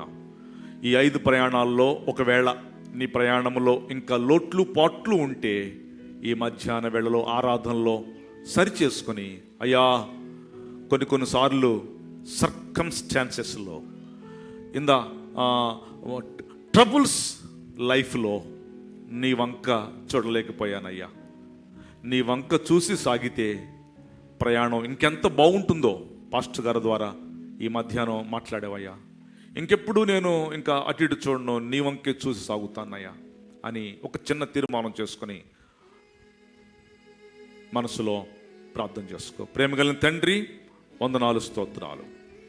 మా విశ్వాస ప్రయాణం ఎలా ఉందో ఈ మధ్యాహ్న వేళలో మేము పరీక్షించుకోవటానికి ఒక చక్కటి ఆరాధన, చక్కటి సమయాన్ని మీరు మాకు ఇచ్చినందులకై వందనాలు, స్తోత్రాలు చెల్లించుకుంటూ ప్రతి బిడ్డ మీ వంక చూస్తూ విశ్వాస ప్రయాణంలో ముందుకు సాగటానికి ఇంకా శక్తి, బలము, ఆశీర్వాదం దయచేయండి.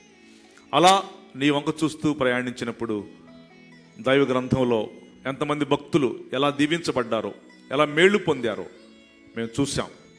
ప్రభువా, అందును బట్టి మీకు వందనాలు చెల్లించుకుంటున్నాం. అమ్మను బట్టి, మరి సిస్టర్ని బట్టి మేము ప్రార్థన చేస్తున్నాం. బిడ్డలు మీరు ఎన్నుకున్నారు. తల్లి గర్భంలో రూపింపక మునిపే నా కన్నులు నేను చూచెను, ఆనాడు చూచావు నాయన. మీ టైం టేబుల్ ఎప్పుడు రాంగ్ కాదు నాయన. మీ టైం టేబుల్ ప్రకారం బిడ్డలు నడిపించుకుంటూ చక్కటి అద్భుతమైన సేవ జరిగించుకుంటూ ముందుకెళ్తానికి మీరు ఇచ్చినటువంటి కృపను బట్టి వందనాలు. ఎన్నో కష్టాలు, ఎన్నో ఇరుకులు, తట్టుకోలేనటువంటి శ్రమలు వచ్చినా కూడా నువ్వు నడుం కట్టి మీ దక్షిణహస్త బాహుబలం ఇరువురికి బిడ్డలకి అనుగ్రహించి చక్కటి సేవ చేసే భాగ్యాన్ని ఇచ్చినందులకై వందనాలు. ఇట్టి దైవ బిడ్డల ప్రేమ సేవను కలిగి ఉన్నటువంటి ఈ సంఘస్థులందరూ ధన్యులు, ధన్యులు, ధన్యులని చేతులకు అప్పగించుకుంటూ యేసు నామమున అడిగి వేడుకుంటున్నాము పరమ తండ్రి. ఆమేన్, ఆమేన్, ఆమేన్. ఆశల్లో